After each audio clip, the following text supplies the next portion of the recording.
सुना ए चाची सुना ए हो भैया कहे थियो बात जावा नहीं भूलई सलोदीन भैया जिंदाबाद।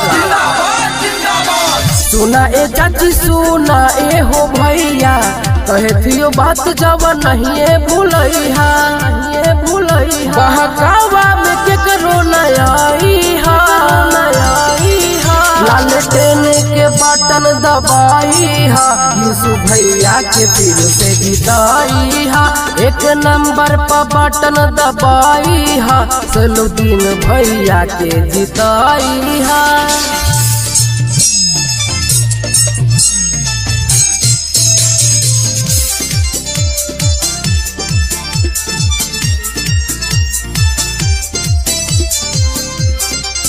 लालटेन छाप जिंदाबाद, लालटेन छाप जिंदाबाद।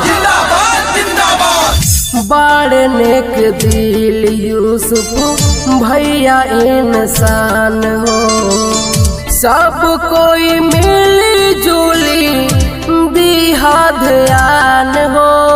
आरजेडी जिंदाबाद, बड़े नेक दिल यूसुफ भैया इंसान हो, सब कोई मिली जुली दिहा ध्यान हो,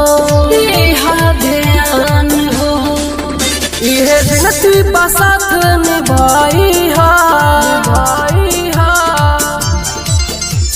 लालटेन पर बटन दबाई हा यूसुफ भैया के फिर से जिताई हा। एक नंबर पर बटन दबाई हा यूसुफ भैया के फिर से जिताई हा। जी हाँ, हमारे तेजस्वी भैया जी का 5 साल का किया गया कार्य 415 करोड़ की लागत से डंगराही घाट पर उच्च स्तरीय पुल, घोकसन घाट पर 25 करोड़ की लागत से पीपा पुल, 15 करोड़ की लागत से बना आदर्श डिग्री कॉलेज, 10 स्वास्थ्य केंद्र, 14.5 करोड़ की लागत से सिमरी बख्तियारपुर में अमृत भारत रेलवे स्टेशन का निर्माण, 10 करोड़ की लागत से गडुम्बर एवं अतानी के विद्युत सब स्टेशन का निर्माण, सिकरी बख्तियारपुर में चौमुखी विकास किया गया, सैकड़ों रोड, पुल, पुलिया, नाला का कार्य भी किया गया। तो आप सब भूले नहीं, याद रखें, लालटेन छाप, लालटेन छाप, लालटेन छाप पर बटन दबाकर फिर से यूसुफ भैया को विजयी बनाना है। सिमरी बख्तियारपुर में भइल बा विकास जी, फिर से यूसुफ भैया पर करा विश्वास जी। सिमरी बख्तियारपुर में भइल विकास जी, फिर से यूसुफ भैया पर करा विश्वास जी। 10,000 के लोग में नयाई हा,